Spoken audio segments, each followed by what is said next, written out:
Écrit à l'ange de l'église de Philadelphie, le véritable, c'est lui qui a les clés de David. Voici ce que dit le Saint, c'est lui qui ouvre et personne ne fermera. Et c'est lui qui ferme et personne ne pourra ouvrir. Parce que tu as gardé ma parole et que tu n'as pas renié mon nom, j'ai mis devant toi une porte ouverte que personne ne peut fermer. Alors aujourd'hui, si vous entendez sa voix, n'endurcissez pas vos cœurs. Nous ne sommes pas messieurs, madame, tout le monde. Nous sommes de la race de Dieu. Et si nous sommes de la race de Dieu, nous sommes appelés à fonctionner dans le surnaturel. Tu vas aller au-delà de ce que ta famille te permet d'aller. Dieu est ta force. Dieu est ta capacité. Dieu est ton onction.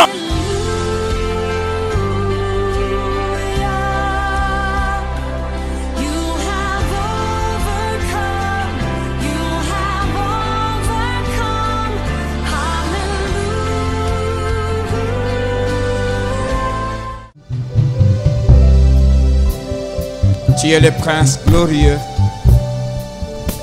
Tu es le roi des rois. Tu es le Seigneur des seigneurs. Le Dieu de tous les dieux.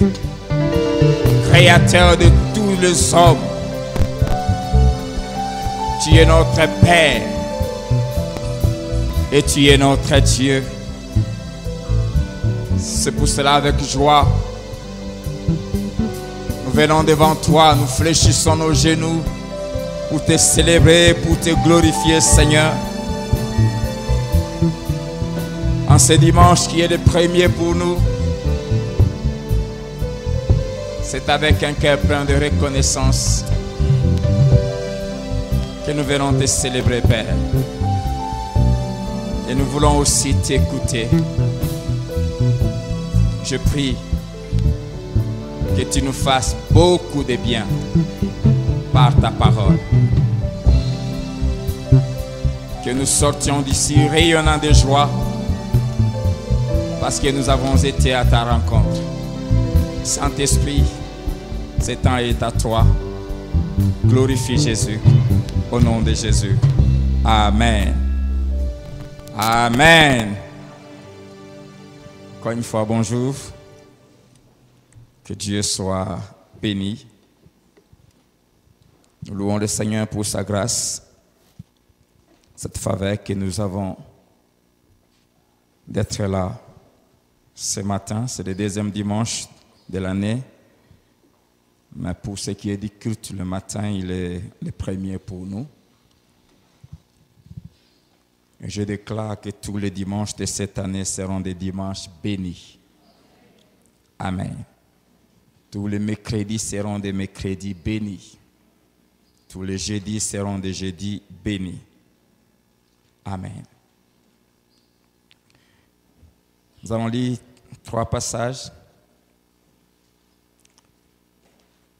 Genèse 23, tous les chapitres. 1 à 20.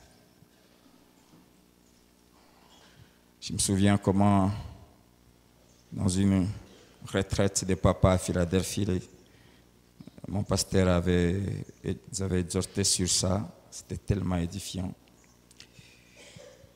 Genèse 24, versets 1 à 3. Et Genèse 25, versets 1 à 2. Et nous allons sauter pour lire le verset 7 et le verset 8.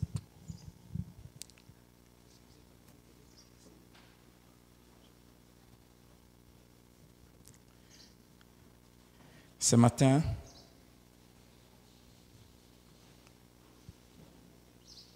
nous allons parler, le thème c'est « Enterre Sarah ». Enterrer. Enterre Sarah et épouse Ketura. Enterre Sarah et épouse Ketura. Nous lisons la parole de Dieu au nom de Jésus. Genèse 23. La vie de Sarah, fille de 127 ans. Telles sont les années de la vie de Sarah. Sarah mourut à Kirjat Arba, qui est Hébron dans le pays de Canaan, Et Abraham vint pour mener deuil sur Sarah et pour la pleurer. Abraham s'éleva de devant son mort et parla ainsi au fils de Heth. Je suis étranger et habitant parmi vous. Donnez-moi la possession d'un sépulcre chez vous pour enterrer mon mort et l'ôter de devant moi. Les fils de Heth répondirent à Abraham en lui disant, écoute-nous, mon Seigneur, tu es un prince de Dieu au milieu de nous. Enterre ton mort dans celui de nos sépulcres que tu choisiras. Aucun de nous ne te refusera son sépulcre pour enterrer ton mort. Abraham s'éleva et se prosterna devant le peuple du pays, devant les fils de Heth. Et il leur parla ainsi, si vous permettez que j'enterre mon mort et que je l'ôte de devant mes yeux, écoutez-moi et priez pour moi, Ephron, fils de Tchossar, de me céder la caverne de Macpéla qui lui appartient, à l'extrémité de son champ, de me la céder contre sa valeur en argent, afin qu'elle me serve de possession sépulcrale au milieu de vous. Ephron était assis parmi les fils de Heth, et Ephron le Héthien répondit à Abraham en présence des fils de Heth et de tous ceux qui entraient par la porte de sa ville. Non, mon Seigneur, écoute-moi. Je te donne le champ et je te donne la caverne qui est. Je te le donne aux yeux des fils de mon peuple. Enterre ton mort. Abraham se prosterna devant le peuple du pays et il parla ainsi à Ephron en présence du peuple du pays. Écoute-moi, je te prie. Je donne le prix du champ. Accepte-le de moi et j'y enterrerai mon mort. Ephron répondit à Abraham en lui disant, mon Seigneur, écoute-moi, une terre de 400 cycles d'argent, qu'est-ce que cela entre moi et toi? Enterre ton mort. Abraham comprit Ephron. Apprenez à comprendre les gens. Abraham comprit Ephron et Abraham pesa à Ephron l'argent qu'il avait dit en présence des fils de Heth, 400 cycles d'argent ayant cours chez le marchand. Toi aussi, Ephron, apprends à dire clairement les problèmes. Le champ d'Ephron à Macpéla vis-à-vis de Mamré, le champ et la caverne qui est, et tous les arbres qui sont dans le champ et dans toutes ses limites alentour, devinrent ainsi la propriété d'Abraham aux yeux des fils de Heth et de tous ceux qui entraient par la porte de sa ville. Après cela, Abraham enterra Sarah, sa femme. Dites avec moi, Abraham enterra Sarah. Enterre ton Sarah ce matin.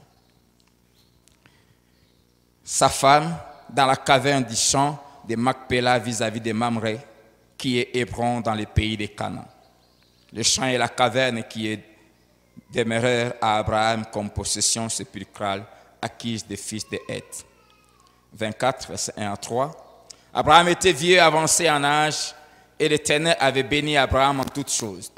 Abraham dit à son serviteur, le plus ancien de sa maison, l'intendant de tous ses biens, « Mais je te prie, ta main sous ma cuisse, et je te ferai jurer par l'Éternel, le Dieu du ciel et le Dieu de la terre, de ne pas prendre pour mon fils une femme parmi les filles des Cananéens, au milieu desquels j'habite, mais d'aller dans mon pays et dans ma patrie, prendre une femme pour mon fils Isaac. » 25, versets 1 à 2.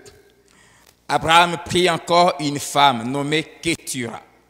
Elle lui enfanta Zimram, Joshan, Médan, Madian, Jishbak et Shoash. Versets 7 et 8. Voici le jour des années de la vie d'Abraham.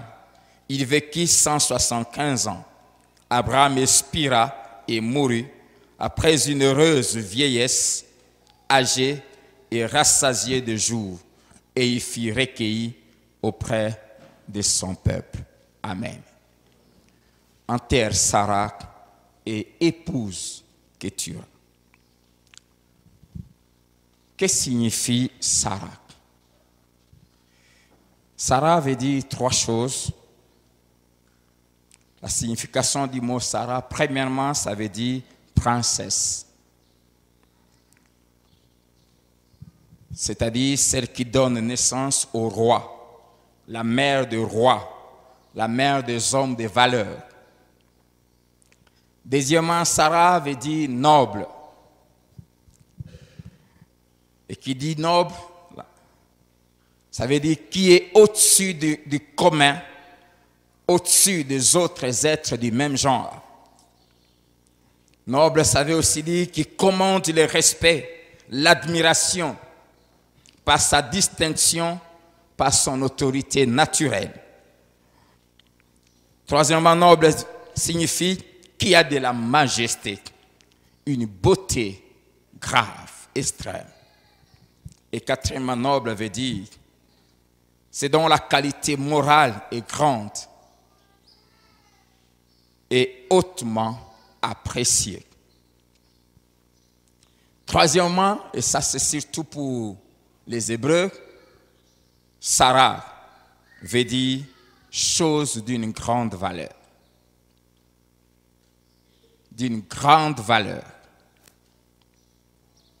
Le verset 1 nous dit que, chapitre 23, Sarah a vécu 127 ans. Et d'après les commentateurs, elle a vécu avec Abraham plus ou moins 105 ans. Elle s'est mariée entre l'âge de 18 et 22 ans. Elle a vécu 105 ans de mariage avec Abraham. Je prie que Dieu remplisse Philadelphie de couples qui vivront longtemps. Amen. Vivez longtemps ensemble. Interdiction de divorcer au nom de Jésus. C'est possible de vivre longtemps ensemble avec la même personne si vous avez fait alliance avec Dieu. Premièrement, j'aimerais parler de ce que Sarah représentait pour Abraham.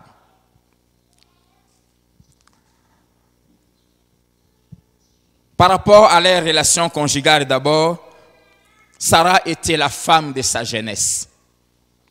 Sarah était la femme de sa vie, la femme de son parcours, 105 ans de vie commune. Sarah était la personne qui avait cru à Abraham quand il n'était encore rien qu'un jeune homme qui n'avait même pas une chèvre. J'aime toujours encourager les jeunes sœurs à épouser la personne avec qui vous commencez avec néant. Amen. C'est beau quand vous commencez la vie ensemble.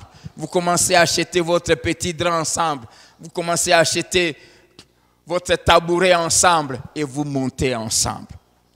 Sarah était pour Abraham la personne qui partageait ses joies, ses peines, ses questionnements, ses difficultés pendant plus de 100 ans. Sarah était la personne qui avait accepté de le suivre partout. Sarah, c'est celle qui avait accepté de quitter le connu et de suivre Abraham vers l'inconnu, car Dieu lui avait dit, va vers le pays que je te montrerai. C'est beau quand les gens croient en toi au moment où tu ne représentes encore rien. Chaque jour, je prie que Dieu se souvienne de grâce et de Gratien. Ces deux jeunes gens qui ont cru en nous et qui ont tout abandonné pour nous suivre ici. Je prie que Dieu bénisse ceux qui étaient là au commencement. Que Dieu bénisse Glody, des gens qui ont cru en nous, alors que vous étiez encore que dans les entrailles. Alléluia. Sarah était pour Abraham sa conseillère. Sarah était pour Abraham. Sarah a regardé Isaac et Ismaël qui jouaient et directement elle a compris que non, si ces deux restent ensemble, ça posera un problème dans le partage de l'héritage un jour. Elle va vers Abraham, chasse cet enfant, car il ne peut pas hériter. Ça choque Abraham, mais Dieu lui dit, fais ce que ta femme te dit, car c'est d'Isaac que je te donnerai une postérité. Deuxièmement, quant à notre réalité aujourd'hui, quand nous parlons d'enterrer Sarah, que représente Sarah? Sarah représente ce qu'on aime plus que tout. Sarah représente C'est pourquoi nous avons investi toute notre vie pendant des années. C'est pourquoi nous avons investi nos efforts, nos années, nos capacités. Cela représente ce qu'on n'aime pas perdre. C'est à quoi on est très attaché. C'est à quoi on est prêt à tout pour le conserver. Cela représente une position qu'on occupe et qu'on veut à tout prix protéger. Cela représente une réputation qu'on a acquise au prix de beaucoup de sacrifices et après des années qu'on a construites. Cela représente un travail. Ce qui nous permet de nourrir notre famille. Ce qui nous valorise. Cela représente un bien de valeur. Cela représente une grande amitié, une amitié de longue date qu'il faut à tout prix protéger. Mais j'aimerais nous dire que sur le chemin de la vie, il y aura des moments où nous aurons à perdre nos Sarah. Amen. Ça arrivera un jour, tu vas te réveiller et Sarah n'est plus là. En 2016, le Seigneur me disait hier, beaucoup ont perdu des Sarah. Non seulement en 2016, mais durant les années qui ont précédé 2016, les années antérieures. Dieu me disait hier, dans ton église, il y a beaucoup qui ont perdu leur Sarah. Ils avaient tout fait pour le conserver, mais ils ont fini par perdre ces Sarah. Si tu as perdu Sarah, j'aimerais te dire trois choses. Premièrement, si Dieu a permis que tu perdes Sarah, c'est pour ton bien. Même si tu ne veux pas l'accepter, mais c'est pour ton bien. Je crois à la parole de Dieu. Romains 8, 28. Toutes choses, sans exception, concours, j'aime la version française courante, travail pour le bien de ceux qui aiment Dieu. Amen. Deuxièmement, si tu as perdu Sarah, sache que c'est Dieu qui en est l'auteur. C'est Dieu qui a provoqué ça.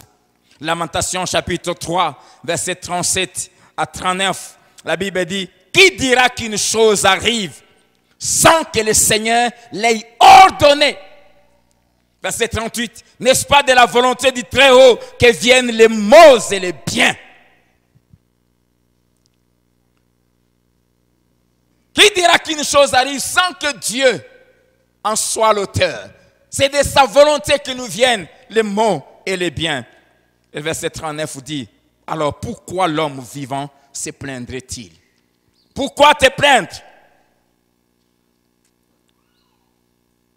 J'aimerais te dire que Dieu, souvent, ne se donne jamais la peine de nous expliquer le pourquoi des décisions qu'il prend par rapport à nos vies. Il est un Dieu souverain et nous devons apprendre à nous habituer avec cet attribut de Dieu. Amen. Tout ce que tu as à faire, c'est de te rassurer que tu n'y es pour rien dans la perte de Sarah. Que tu n'as commis aucune faute pour que ce fiancé te quitte, pour que tu perdes ce mariage, que tu n'y as rien fait du mal, pour que tu perdes ce travail, pour que tu rates cette promotion, tu dois te rassurer que tu n'as rien fait du mal. 1 Pierre 2, verset 19 à 20, la Bible dit, car c'est une grâce de supporter des afflictions par motif de conscience envers Dieu quand on souffre injustement. 1 Pierre 2, 19 à 20. C'est une grâce. Verset 20. En effet, quelle gloire y a-t-il à supporter des mauvais traitements, c'est-à-dire des pertes, à subir des pertes pour avoir commis des fautes? Il n'y a pas une gloire à cela. Mais si on subit des pertes, si on perd un Sarah, parce qu'on a fait ce qui est bien, la Bible dit c'est une gloire. Il n'y a pas à pleurer. Mais si vous supportez la souffrance, c'est-à-dire la perte, lorsque vous faites ce qui est bien, c'est une grâce devant Dieu. dit la Bible. Si tes fiancé t'a quitté parce que tu as refusé de coucher avec lui avant le mariage, même si ça fait mal, bénis Dieu. Amen.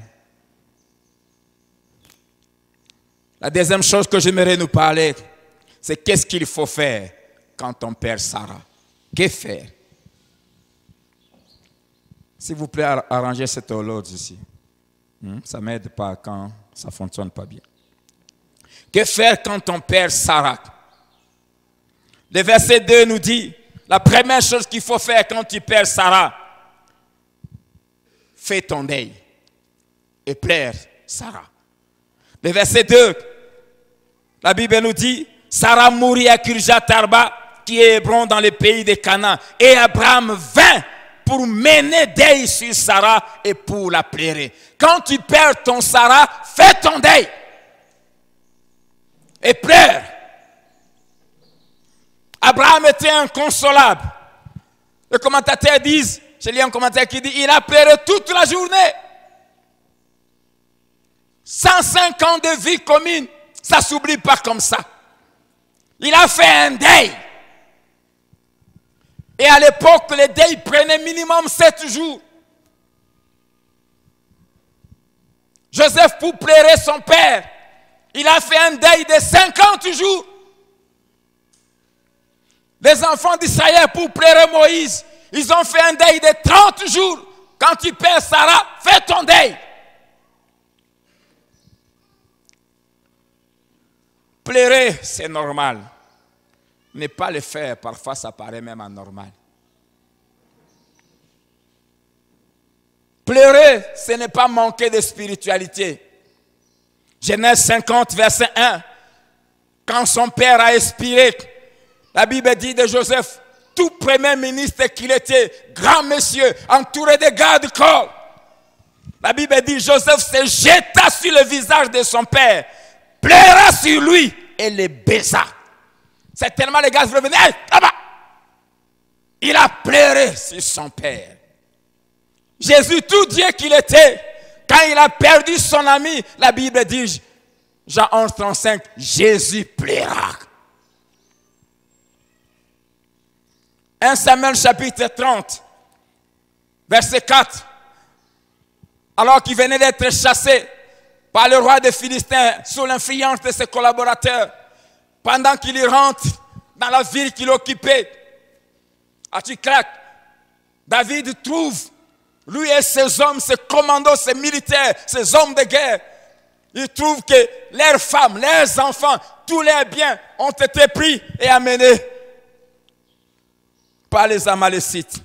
Écoutez ce que dit le verset 4, 1 Samuel 34. Alors David et le peuple qui était avec lui, le peuple là c'était des militaires, des hommes de guerre, des commandos, des hommes qui ne sourient jamais, ayant des cœurs de pierre. Mais quand ils arrivent, ils ont trouvé que leurs femmes et enfants étaient pris. La Bible dit, David et le peuple qui était avec lui élevèrent la voix, pleurèrent, jusqu'à ce qu'ils n'eussent plus la force de pleurer. Mon pasteur nous parlant sur ce passage un jour, il a dit, ils ont tellement pleuré que le corps ne voulait plus. Mais le cœur voulait continuer à pleurer, mais le corps lui a dit, il a pris des larmes. Ils ont pleuré jusqu'à ce qu'ils n'eussent plus de force. Bien-aimé, quand on perd Sarah, on sent un vide. Quand on perd Sarah, la vie n'est plus la même. Les choses changent autour de nous.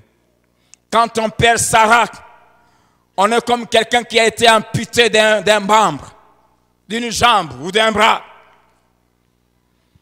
Quand on perd son travail, la vie ne peut plus être la même. La Bible dit le précieux travail, le précieux trésor plutôt d'un homme, c'est son activité. On était habitué à sortir très tôt le matin. On était habitué à être en mouvement. On était habitué à ramener de l'argent, à satisfaire aux besoins de sa famille. Et quand on perd cela, c'est normal que ça nous fasse mal. Si les larmes viennent, même en présence de ta femme, ce n'est pas un péché, pleure. Tu n'es pas moins homme qu'Isaac. Amen. Mais le problème, ce n'est pas pleurer. Pleurer, ce n'est pas un problème. Le problème, c'est après avoir pleuré, qu'est-ce qu'il faut faire? C'est là où il y a les problèmes. Et 1 Samuel 30, le verset 6, David était un modèle. Nous avons lu verset 4, ils ont pleuré jusqu'à ce qu'ils n'avaient plus de force de pleurer. Mais j'aime le verset 6. David fut dans une grande angoisse. La suite dit, mais David reprit courage en s'appuyant sur l'Éternel, son Dieu. Après avoir perdu Sarah, reprends courage. C'est pas la fin du monde. Si Dieu t'a conservé la vie, cela veut dire qu'il y a encore des choses à faire avec toi. Il faut reprendre courage en s'appuyant sur l'Éternel, ton Dieu. Amen. Reprends courage et appuie-toi sur Dieu. Il y a une phrase, surtout dans l'Ancien Testament, qui est reprise plusieurs fois et qui doit beaucoup nous encourager. Cette phrase, au moins 13 fois la Bible dit après cela. Quand tu perds Sarah, sache qu'après Sarah, il y a la vie. Le verset 19, quand tu perds Sarah, qu'est-ce qu'il faut faire? Il faut l'enterrer. Amen. Vous êtes triste, hein? Ne vous en faites pas, vous allez bientôt comprendre. Tu n'enterreras pas ta femme. Tu n'enterreras pas ton enfant. Amen. Je sais que vous allez se poser des questions, mais pour une première prédication de l'année, c'est quoi cette histoire de père de Sarah? Alléluia. Après avoir perdu Sarah, pleure. Fais ton deuil. Mais après avoir fait le deuil, enterre-les. Verset 19, la Bible dit, après cela, Abraham enterra Sarah. Malgré les 105 ans de vie commune, Abraham enterra Sarah. Il va demander la portion de terre en disant, donnez-moi une portion de terre afin que j'enterre mon mort et que je la lève de devant mes yeux. Après avoir pleuré, enlève Sarah de devant tes yeux. Amen. Enterrer, ça veut dire quoi? Qu'est-ce que enterrer veut dire par rapport à la pensée biblique? 4 choses. La première chose, enterrer Sarah veut dire mettre sous la terre, éloigné de la vue et du regard. Mettre sous la terre, éloigné de la vue. Abraham a dit le verset 4, je vais enterrer mon mort et l'ôter de devant moi. Deuxièmement, enterrer veut dire caché à la vue, mais volontairement. Caché à la vue, mais volontairement. Troisièmement, enterrer veut dire mettre dans le sol en recouvrant des terres, mais dans le but de ne plus le voir. Mettre dans le sol en recouvrant des terres, dans le but de ne plus le voir. Quatrièmement, enterrer veut dire faire disparaître dans le but d'oublier. Faire disparaître dans le but d'oublier. J'aimerais que tu saches ceci. Sarah ne peut jamais s'enterrer elle-même. Amen.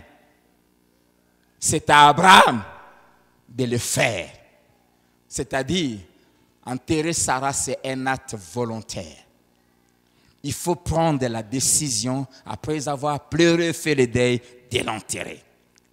J'aimerais aussi que tu saches qu'on n'enterre jamais Sarah avec joie. Parce que c'est une chose de valeur qu'on a aimée, qu'on a choyée, pour laquelle on a investi.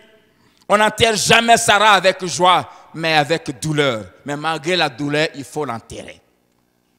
Parce que si tu ne l'enterres pas, Sarah va se décomposer et ça va te détruire. Il faut l'enterrer. Enterrer Sarah, ça coûte. Ça a coûté à Abraham 400 pièces d'argent. Plus ou moins, aujourd'hui, dans l'équivalence d'aujourd'hui, plus ou moins 5 à 10 000 $. Ça a coûté à Abraham beaucoup d'argent pour acheter un endroit pour l'enterrer. Mais malgré ce que ça va te coûter, malgré la douleur, enterre-la quand même. Il faut apprendre dans la vie à tourner la page.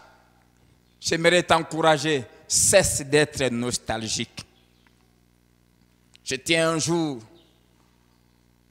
dans une voiture avec un ami de mon ancien père, de mon défunt papa plutôt. Un ancien politicien, un homme qui a occupé de hautes fonctions sous Mobutu pendant de longues années. On arrive sur le rond-point Mandela. Le roulage l'arrête. Il était lui-même au volant, j'étais devant, à ses côtés. Et puis il dit, Lena Zalaka, moi, moutou, pensa. Sors de cette histoire, Lena Zalaka, osa le sous-souter. Amen. Osa le sous-souter. Oublie Sarah. Oh, quand je me souviens quand on m'ouvrait la portière, j'entrais, on fermait. Oui. Je me souviens quand je touchais 10 000 $, quand en un jour je pouvais dépenser 1 000, ça ne me disait rien. Oui. Mais maintenant, il faut oublier ça. Il faut oublier ça. Je me souviens quand il était là. Oui. Mais maintenant, il faut faire un effort d'oublier ça. Enterre Sarah. Je t'en supplie. Mon pasteur répète souvent cette phrase quand il prêche, qu'il avait reçu aussi de son pasteur. Il dit, celui qui a trop les regards sur son passé devient aveugle quant à son avenir. Si tu as trop de regards sur ton passé, tu deviens aveugle quant à ton avenir. Ça veut simplement dire, tu ne vas plus avancer, même pas d'un pas. Enterre Sarah. Il faut faire disparaître ce comportement que les Israélites avaient quand ils étaient à Babylone sous l'esclavage. Psaume 137, verset 1. Écoutez ce qu'il disait. Sur les bords des fleuves de Babylone, nous étions assis et nous pleurions en nous souvenant de Sion. Il faut arrêter ça. Tu es dans l'esclavage. Comme disent les Kinwango, les Tozalaka. Quand nous fûmes de Sion. Quand j'étais à cette âge, je refais ceci. Quand j'étais. S'il te plaît, enterre Sarah. Le psaume 77, verset 6, la Bible dit, je pense aux jours anciens, aux années d'autrefois. Non, il faut oublier ça. Ecclésiaste 7, verset 10, la Bible dit, ne dis pas dans ton cœur, d'où vient que le jour passé était meilleur. Dieu dit, il ne faut jamais dire ça. Amen. Enterre Sarah. Comme je vous disais, la Bible répète cette phrase plusieurs fois. Après cela, après ces choses, il y a un après Sarah. Amen. Et en 2017, cesse de penser à Sarah. Enterre ton Sarah. Amen. Car 2017 te réserve des merveilles. Enterre Sarah. Troisièmement, j'aimerais te dire, tu dois apprendre à oublier Sarah et à avancer et vivre après Sarah. Amen. Enterrer Sarah, l'oublier, avancer et vivre après Sarah. Après avoir enterré Sarah, Abraham a fait des choses. Et des choses qui m'ont beaucoup marqué. La première chose, dans Genèse 24, versets 1 à 4 que nous avons lu. Abraham, juste après avoir enterré Sarah, il décide de chercher une femme pour son fils. Amen. Si vous vous ne connaissez pas les coutumes juives, vous allez passer ça comme ça. Mais si vous étudiez les coutumes juives, vous allez comprendre que cet acte était significatif. Juste après, il demande à son serviteur, va chercher une femme pour mon fils. Cela veut simplement dire, Abraham veut passer de la situation de tristesse à la situation de joie. Car le mariage était une des choses qui créaient de grandes festivités chez les Juifs. Et le mariage était fêté minimum 3 jours, sinon 7 ou plusieurs jours. À l'époque de Jésus même, le mariage était fêté pendant 14 jours. Il vient d'enterrer Sarah. Après 105 ans de vie, il décide d'organiser une fête. Et les commentateurs disent qu'Abraham s'est réjoui. Et il a organisé une grande fête à l'honneur de son fils qui s'était marié. Certainement, les gens qui étaient là se posaient la question, est-ce qu'allez moi s'il n'a été?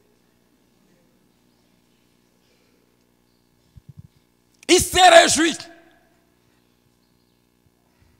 Il a ramené la joie dans la maison.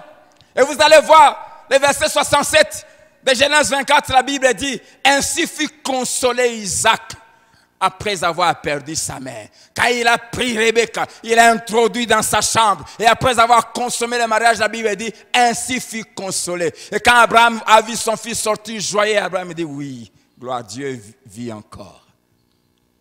Alléluia. La deuxième chose qu'Abraham a faite, la Bible dit, Genèse 25, verset 1, il prit une femme. Abraham prit une femme. Certainement que les gens pouvaient se dire, mais Abraham, qu'est-ce que tu cherches? Quand Sarah est morte, Abraham avait 137 ans. Amen. Il s'est passé 3 ans après, Abraham décide de prendre une femme. Il prit une femme.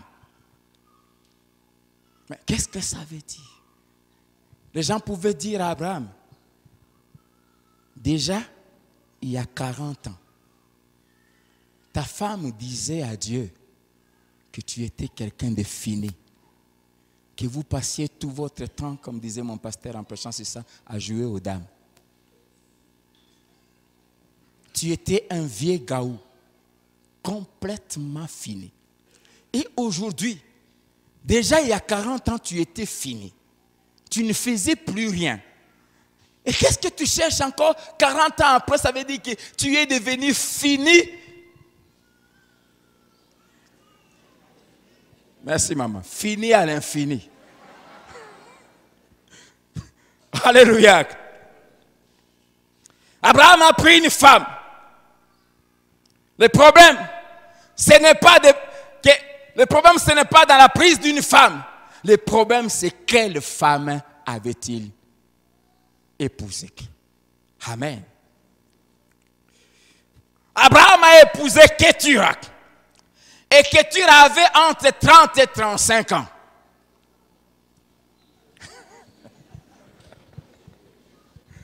Alléluia. Et Abraham en avait plus ou moins 140. Regardez l'écart. Deuxième chose, quand les gens regardaient Abraham, Tato et Zandoki. Comment tu peux faire des choses comme ça?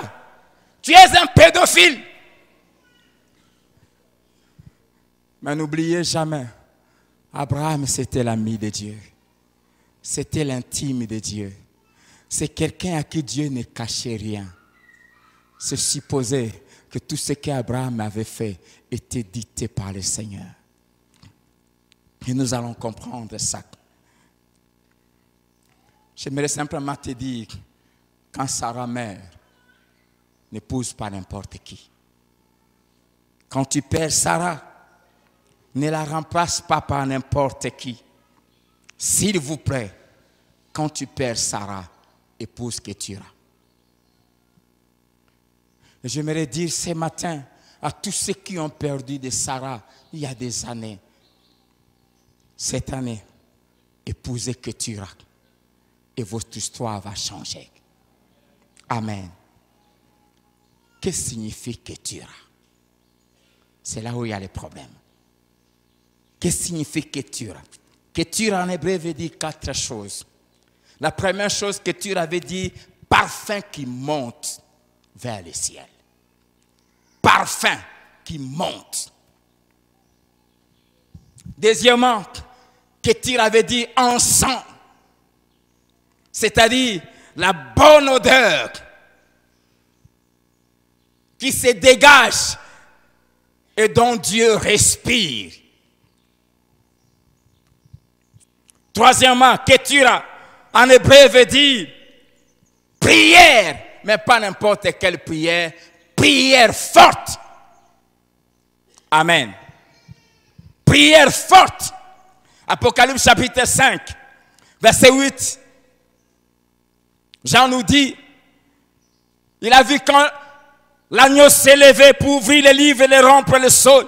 Il dit, quand tu lui plies les livres, les 4 êtres vivants et les 24 vieillards se prosternent devant l'agneau, tenant chacun une harpe et des coupes d'or remplies de parfums qui sont les prières des saints.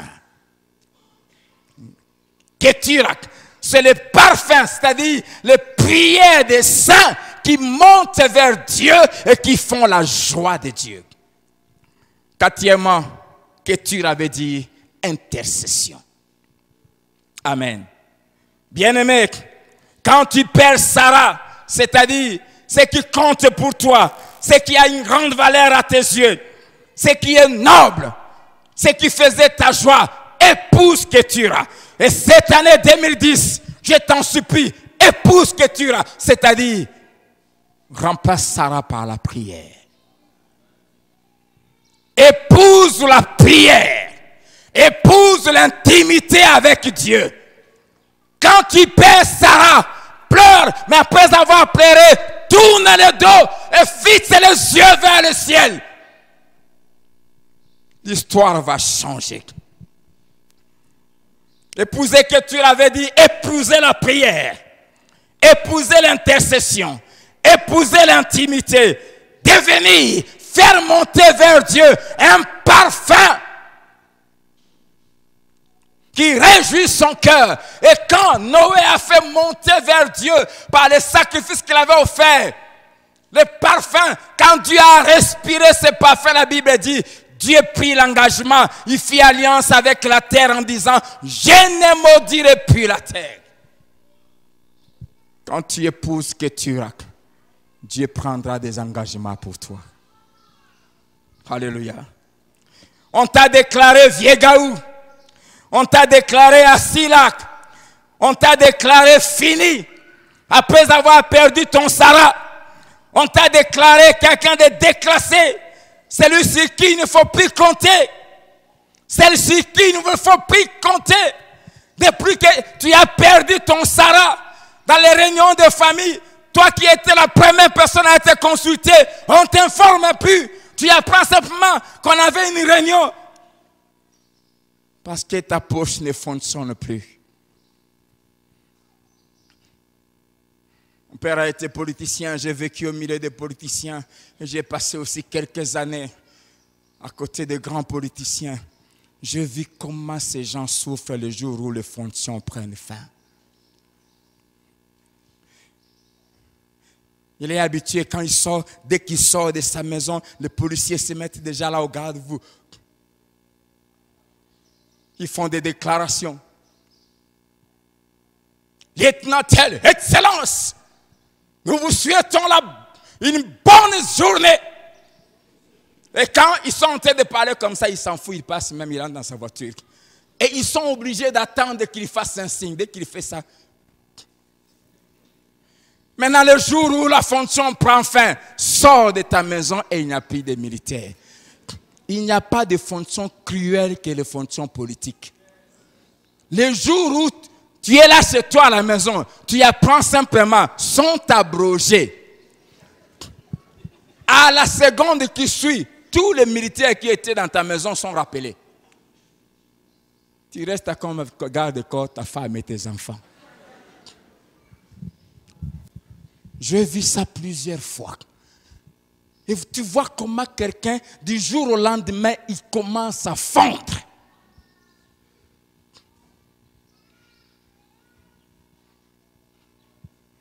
Ce qui est triste, c'est quoi? Tes téléphones sonnaient chaque seconde. Et quand tu quittes, un jour j'ai parlé avec un ancien ministre. Il me dit, pasteur, je commence à faire toute la journée, mon téléphone ne sonne que 2 ou 3 fois. Et sur les 2 ou 3 fois là, 2 fois au moins, c'est ma femme.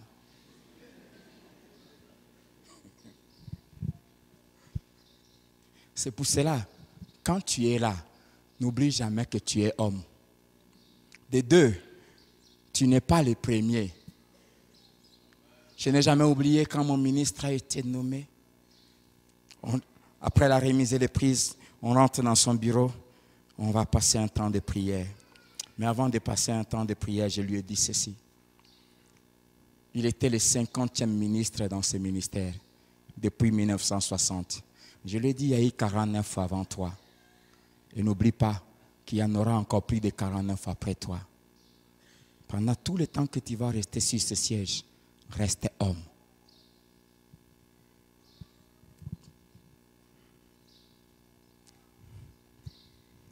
Si tu ne restes pas homme, le jour où il n'y aura plus de gens qui vont ouvrir la portière, au collet là.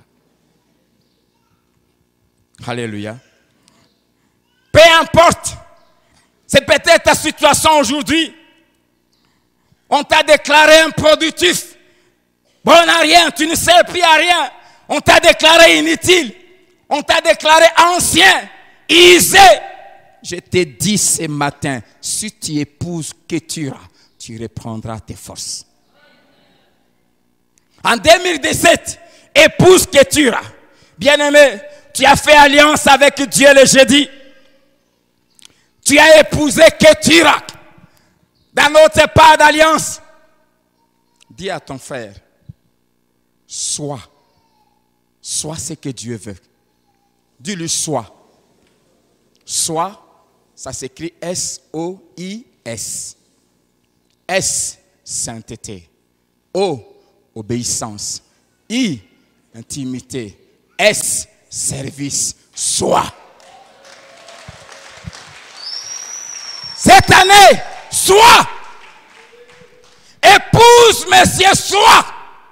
Cette année, je t'en supplie, après avoir perdu Sarah, épouse, monsieur, sois. Et si tu épouses, monsieur, sois, tu vas faire monter les parfums. Et quand le parfum va arriver là-bas, en retour, voici les choses que tu vas recevoir.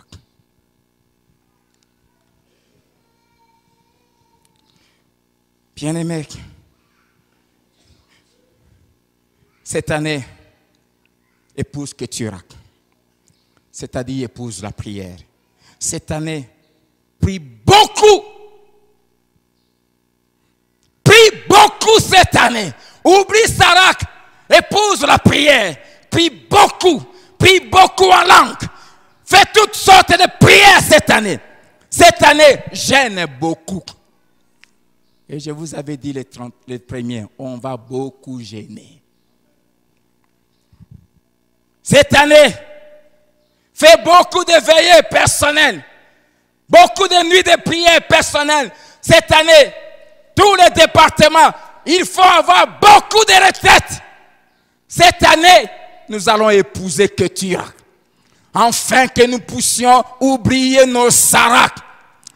Tu vas oublier la famille d'où tu viens. Tu vas oublier ce que vous étiez il y a 50 ans. Tu vas oublier quand tu entres dans les maisons de ceux qui ont travaillé avec Kassavou, avec Mobutu.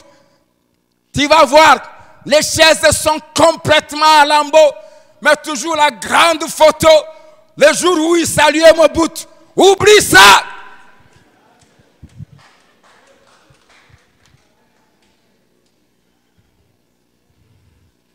Il faut oublier ça. Si tu veux reprendre les temps anciens, épouse Ketura. Luc chapitre 2, verset 36 à 38. nous parle des jours où on présentait Jésus. Simeon est venu, disant, mes yeux ont vu le salut, je peux partir. Mais on nous parle d'une femme, waouh.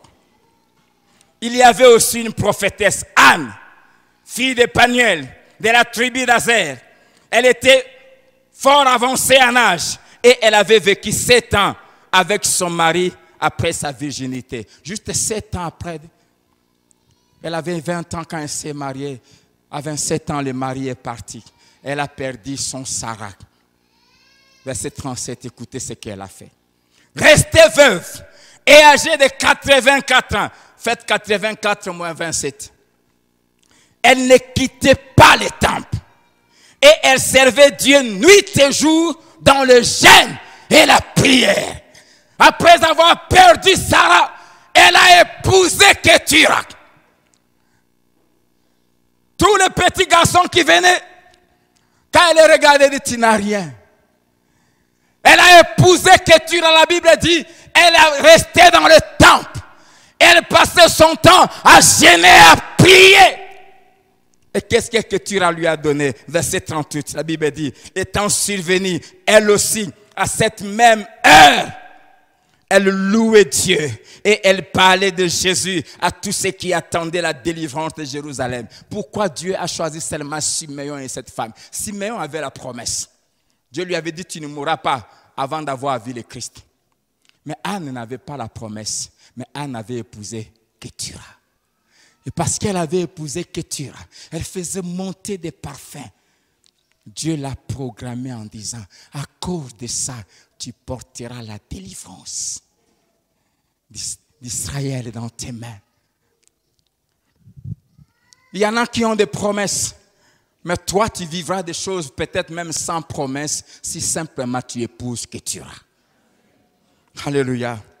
Tu seras conduit par l'Esprit si tu épouses Ketura. Conduit par l'Esprit, elle arrive là. Si tu épouses Ketura, tu y arriveras toujours au moment M, à l'heure H, avec précision.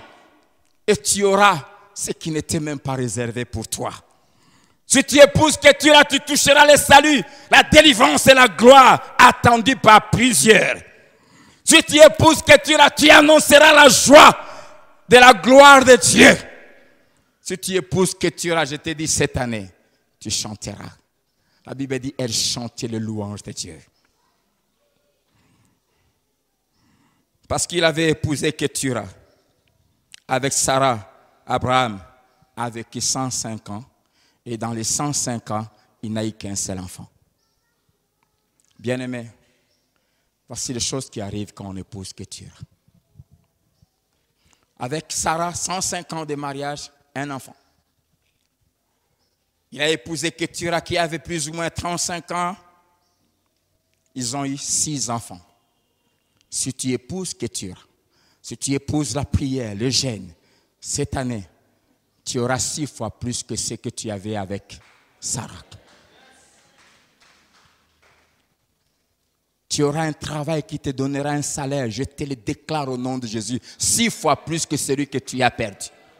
Si tu épouses Ketura, tu auras un fiancé qui sera 6 fois plus saint, 6 fois plus beau, 6 fois plus riche, 6 fois plus consacré à Dieu, 6 fois plus aimant, 6 fois plus tendre, 6 fois plus prévenant, 6 fois plus attentionné, 6 fois plus gentil.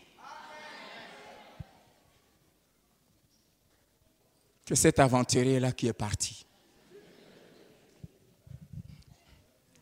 Si tu épouses Ketura, tu auras 6 fois ta force renouvelée. Abraham, à 100 ans, déjà fini. Et qui avait déclaré ça? Ce n'est pas quelqu'un, il y a moi Sinaïe, qui savait que quand Dieu parlait avec le Dieu, mon pasteur dit, Sarah disait à Dieu, toi tu habites au ciel. Ce qui se passe dans notre chambre, tu ne sais pas. Celui à qui tu dis là, non, il va me donner un enfant. Il est fini depuis longtemps. Ce n'est pas d'hier, mais c'est depuis longtemps.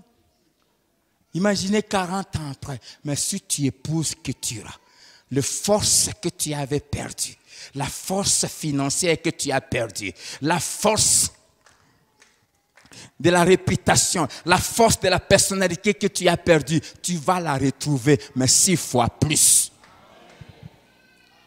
Alléluia. Si tu t'attaches à la prière et à la parole, si tu t'attaches à l'alliance, tes forces seront renouvelées 6 fois. Genèse 25, verset 2. Abraham et Kétura ont eu 6 enfants. Mais le problème, ce n'est pas seulement les enfants, mais c'est quel enfant?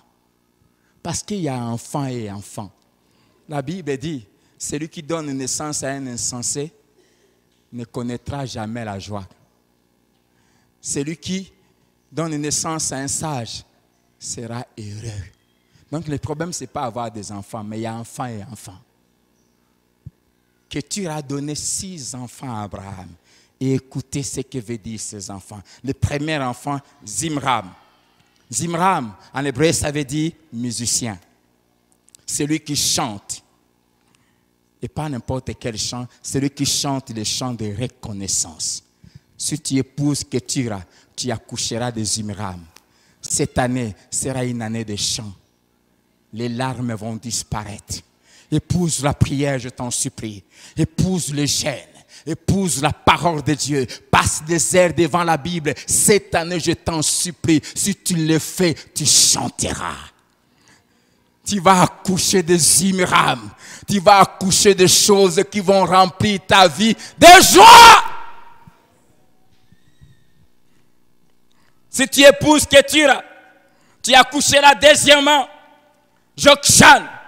Jokshan, ça veut dire, en hébreu, celui qui touche les choses d'en haut. Si tu épouses Kétura cette année, épouse la prière, épouse les jeûnes, tu toucheras les choses d'en haut. Tu toucheras la gloire de Dieu. Tu auras des visions de Dieu. Tu auras des révélations de Dieu. Tu auras des orientations de Dieu. Tu toucheras les choses d'en haut. C'est-à-dire des choses qui demeurent. Des choses de gloire. Pas des choses qui passent. Épouse Kétura, je t'en supplie cette année. Fais-les. Des choses qui coûtent cher. Troisièmement, Kétura a donné à Abraham, Médan. Médan veut dire en hébreu, celui qui lutte et qui ne perd jamais. Si tu épouses Kétura cette année, tu seras victorieux dans toutes tes luttes. Tu seras victorieux dans tous les combats. Épouse Kétura. Quatrièmement, Kétura a donné à Abraham Madian. Madian qui veut dire tenace. Celui qui lutte sans se lasser, sans se fatiguer. Oh, si tu épouses Kétura, si tu vis dans la présence de Dieu, tu seras tenace. Tu seras tenace. Tu lutteras sans te fatiguer et tu vaincras toujours. Cinquièmement, Kétura a donné à Abraham, Shabak, qui veut dire en hébreu, celui qui rend libre à cause des richesses qu'il amène, c'est-à-dire l'abondance. Celui qui rend libre. Si tu épouses Kétura, tu vas avoir une richesse qui va te rendre libre. Tu ne dépendras plus jamais de quelqu'un. Tu ne chercheras plus quelqu'un. Si tu épouses Kétura cette année,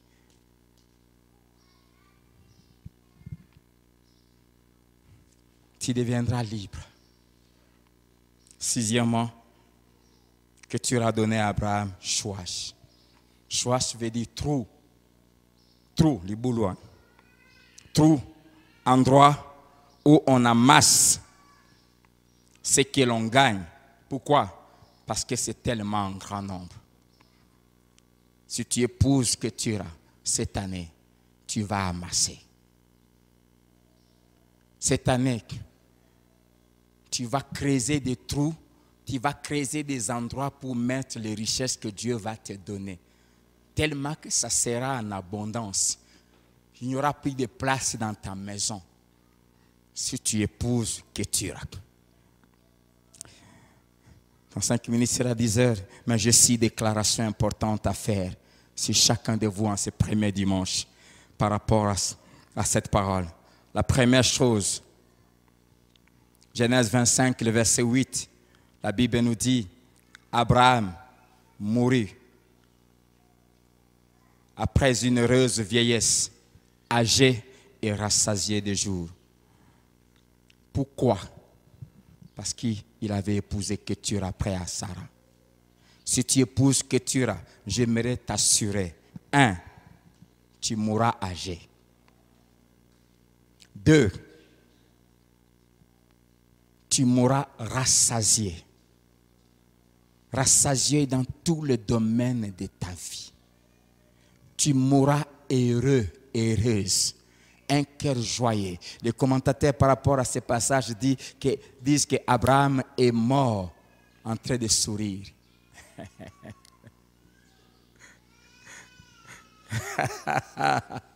Alléluia.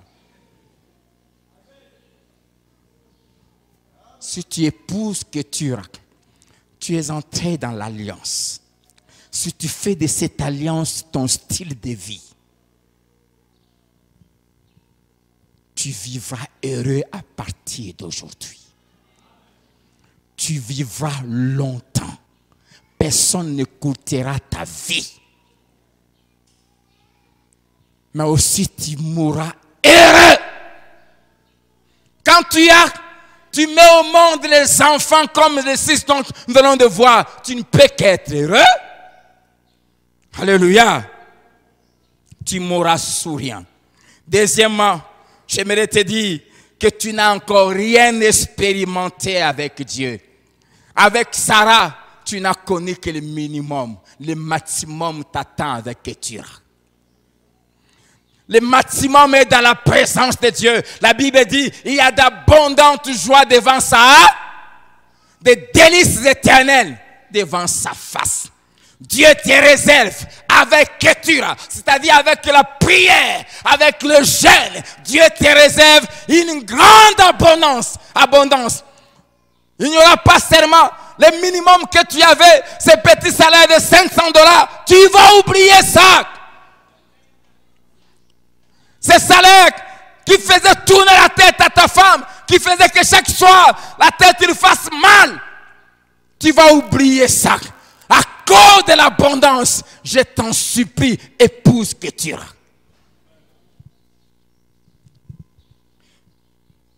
Tu as enterré Sarah, mais Ketura t'enterrera. Tu n'enterreras pas Ketura. Ketura, on ne l'enterre pas. Sarah, noble. Sarah, bien de valeur. Tu peux perdre ça. C'est pour ça que la Bible dit, ne vous amassez pas de trésors sur la terre, là où les voleurs et la teigne peuvent détruire. Que ton cœur ne s'attache pas aux choses de la terre. Les choses de la terre, on finit par les perdre. Mais si tu épouses Ketura, personne ne peut t'arracher ça. Même la mort n'a pas le pouvoir pour dire j'ai l'assurance que ni la vie, ni la mort, ni les choses présentes, ni les choses à venir, ni les anges, ni les tribulations, ni les angoisses, rien ne peut me séparer de l'amour de Christ. Quand tu épouses Ketura, ce n'est pas toi qui vas enterrer Ketura, mais c'est elle qui va t'enterrer. Elle va t'enterrer souriant. Elle va t'enterrer heureux. Alléluia. Troisièmement, j'aimerais te dire, Dieu va t'étonner. Dieu va renouveler tes forces si tu épouses Ketura. Ceux qui te croyaient fini vont te voir encore faire des exploits. 6 enfants. Les commentateurs disent qu'Abraham, avec Sarah, Dieu lui a donné la force simplement pour une nuit, pour accomplir sa promesse. Et juste après avoir été avec Sarah, Isaac conçut Azongi Gaou. Jusqu'à sa mort. Mais quand il va épouser Ketura, lui-même ne comprenait pas ce qui s'est passé. Certainement, il disait, cette fille ici m'a fait des histoires. Ketura, c'est la présence de Dieu. Là, on vit toujours des histoires. Y a-t-il quelque chose qui ne soit pas étonnante de la part de l'Éternel? dit la Bible. Tu vas te remarier, toi qui avais perdu ton Sarah. Je déclare que tu vas te remarier. Dieu va te donner un Ketura ou une Ketura. Tu vas trouver un travail 6 fois mieux que celui que tu as perdu. Tu vas acheter des maisons mieux que celles qu'on t'avait arrachées. Mieux que ce que la famille de ton père t'ont privé d'héritage. Tu vas acheter épouse Ketura. Notre père nous avait laissé une grande concession. Des temps, toi arraché ça, ils ont vendu ça, je ne savais même pas. Mon jeune frère est venu m'en parler. Oh, j'avais déjà épousé Ketura. Je lui ai dit, oublie ça, petit. Oublie ça. Mon père m'a laissé sa maison, mais en épousant Ketura, j'en ai déjà. Et ce n'est pas fini. Je vais encore en acheter. Je vais encore construire. Parce que quand on épouse Ketura, on va jusqu'à 6. Les 6, c'est le minimum. Et n'oubliez pas, dans les 6, là, il y a l'abondance. C'est-à-dire qu'on va manquer même de place. Alléluia. Épouse Ketura. Abraham et Ketura ont vécu plus ou moins 35 ans, mais 35 ans de bonheur. Mais Abraham et Sarah ont vécu 105 ans, mais 105 ans de beaucoup de douleur. Dans les 105 ans, il y a eu au moins 70 ans de beaucoup de douleur à cause de la situation de stérilité, à cause de toutes les humiliations qu'il vivait, à cause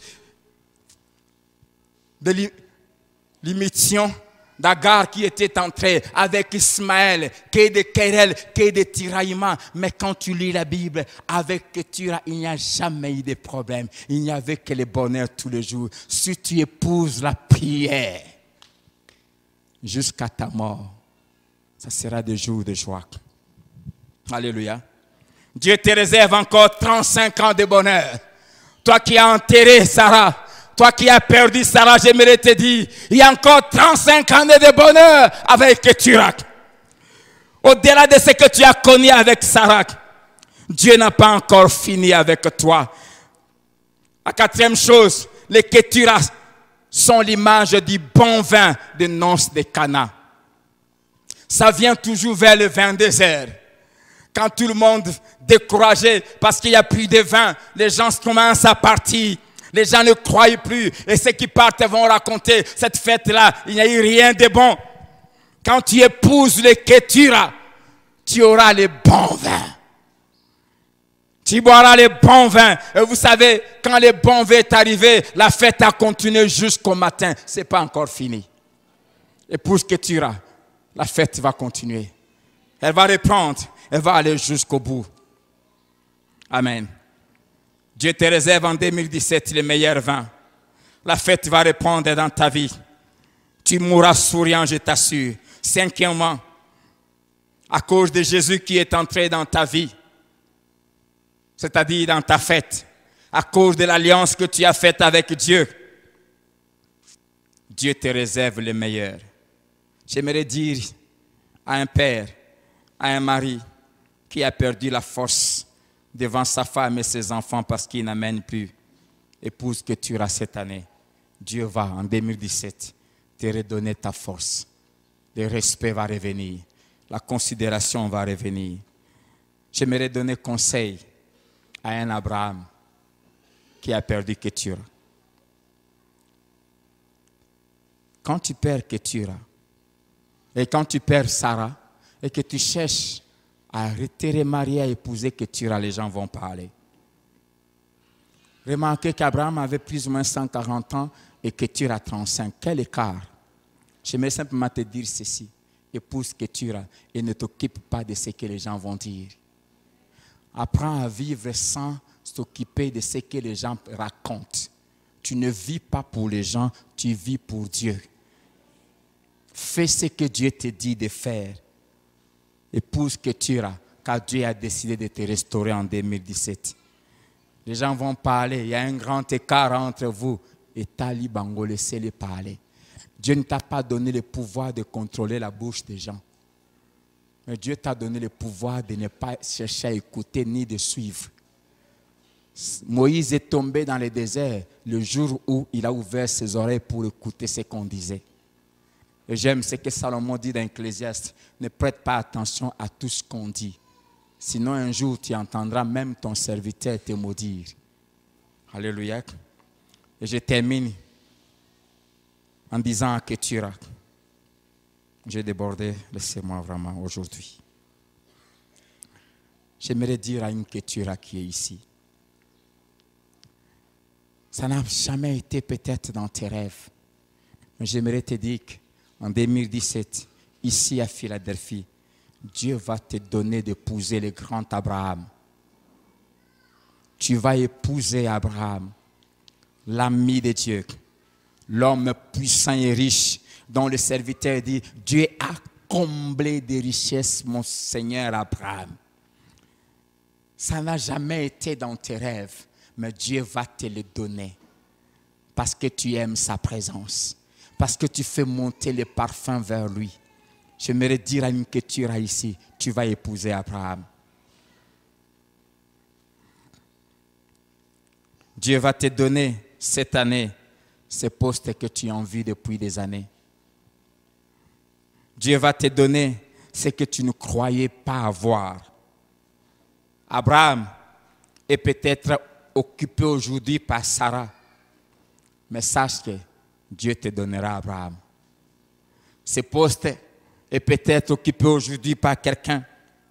Ce poste de directeur est peut-être occupé aujourd'hui.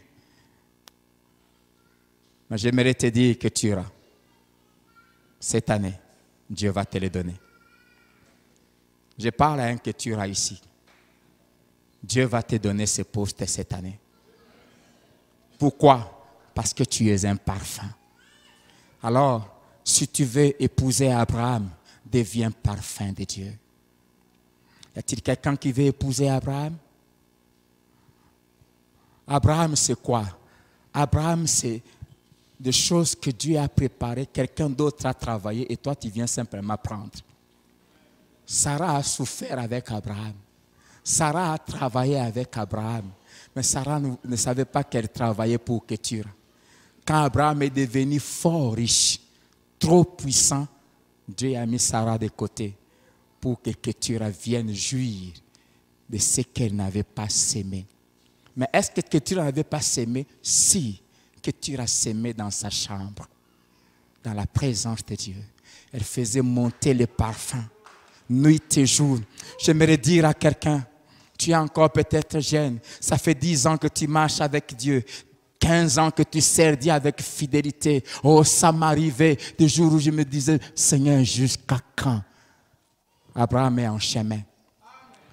Dieu est en train de remplir Abraham de richesses. Tu vas épouser l'homme à qui Dieu a déjà tout donné. Tes gènes en privé, tu vas moissonner. Le temps de la moisson est arrivé. Ketura, continue à faire monter le parfum. Tu vas moissonner. Que Dieu vous bénisse. Alléluia! Tu vas moissonner. Tu vas moissonner. On ne sert pas en vain.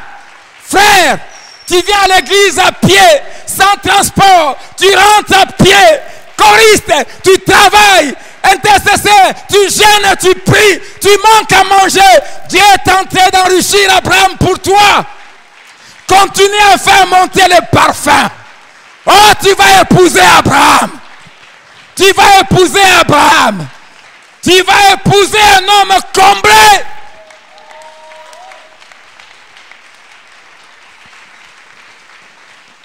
Abraham est en train d'être rassasié de richesses. Sarah travaille pour toi. Sois tranquille. Laisse ce PDG-là construire de beaux immeubles pour la société. Pour que quand toi tu viendras,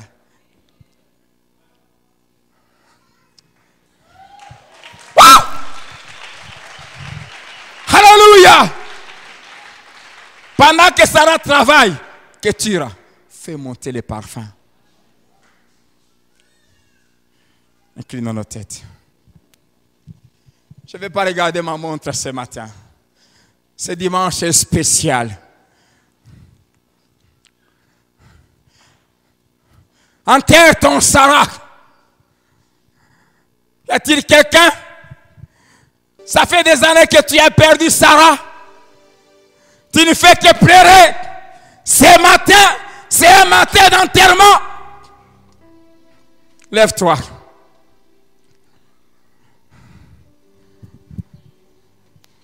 Cesse d'être nostalgique. Que tu t'attends. Enterre ton Sarah. Il faut l'enterrer. Enterre-le.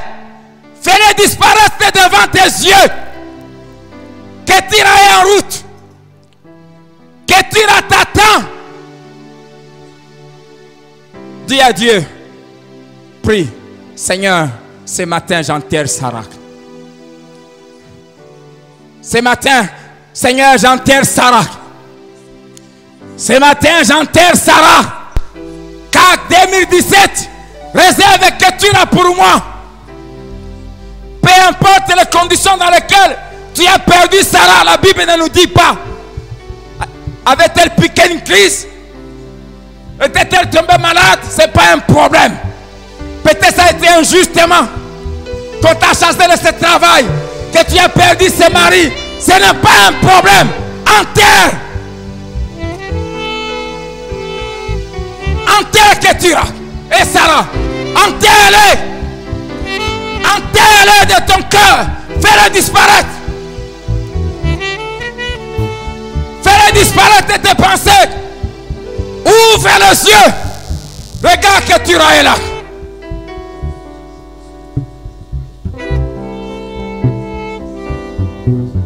Alléluia.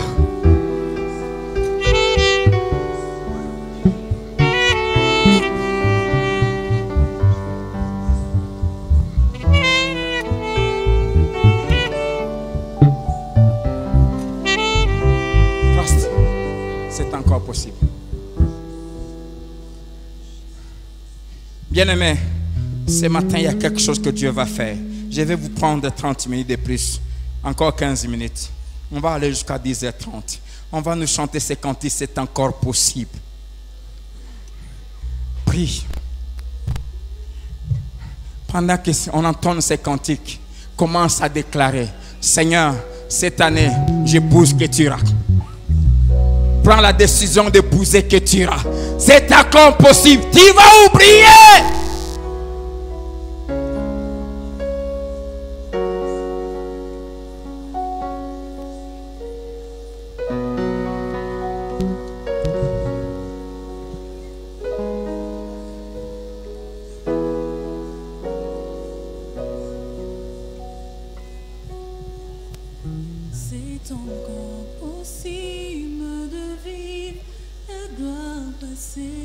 C'est possible. Quand on épouse Ketura, l'histoire change. C'est possible de voir fleurir l'amour cassé. Prie. Enterre Sarah.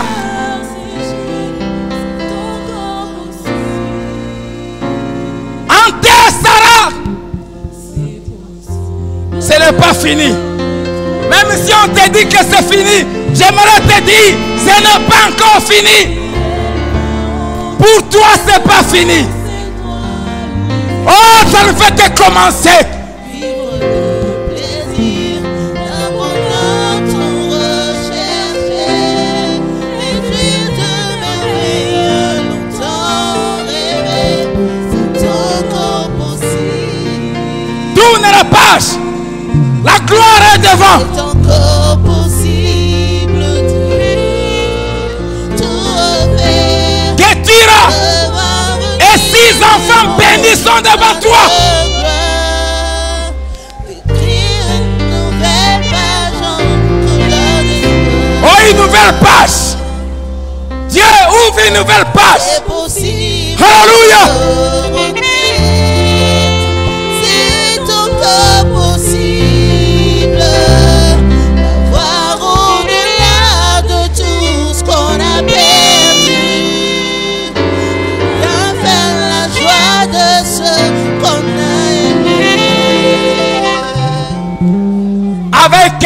c'est possible vivre sans d'oublier Sarah.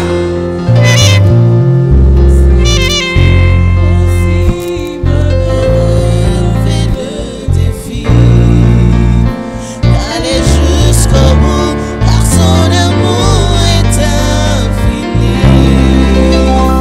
Tu ne pleureras plus jamais. Agissant Tu ne pleureras plus jamais. pour donner les calmes, le meurtri, c'est encore possible. C'est encore possible de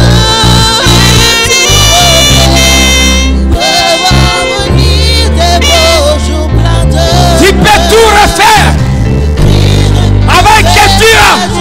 couleur d'espoir. Il y a 35 ans de plein bonheur, C'est possible. d'un total bonheur qui t'attend.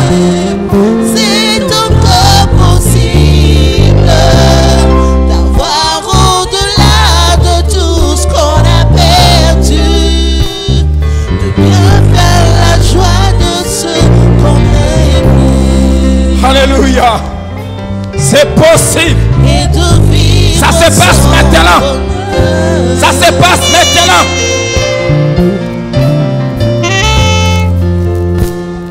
C'est possible de vivre des années de bonheur dans ton mariage. Épouse Ketura ce matin.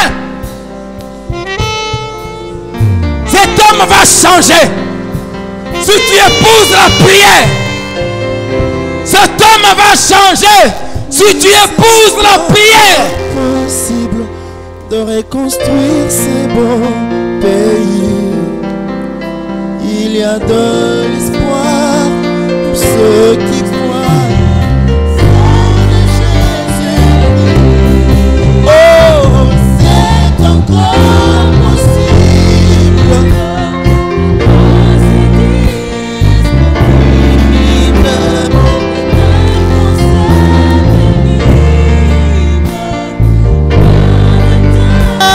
Possible, il y a de l'espoir pour ceux qui croient au nom de Jésus-Christ. C'est encore possible,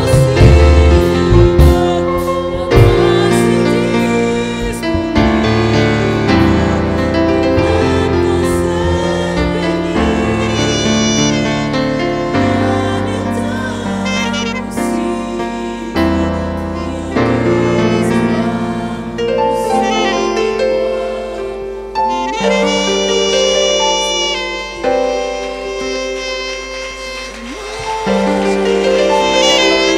C'est possible. C'est encore possible. 2017, ça sera autre chose.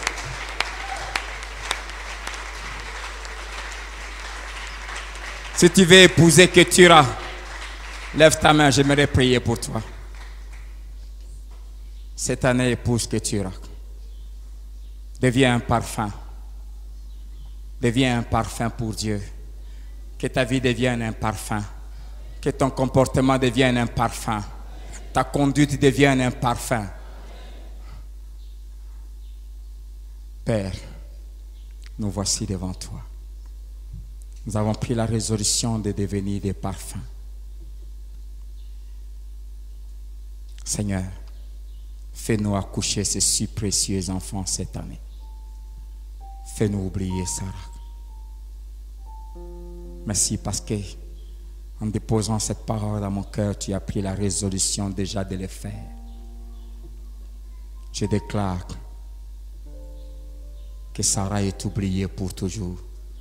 Je proclame le commencement depuis des 35 années de bonheur, de gloire, d'abondance, de joie parfaite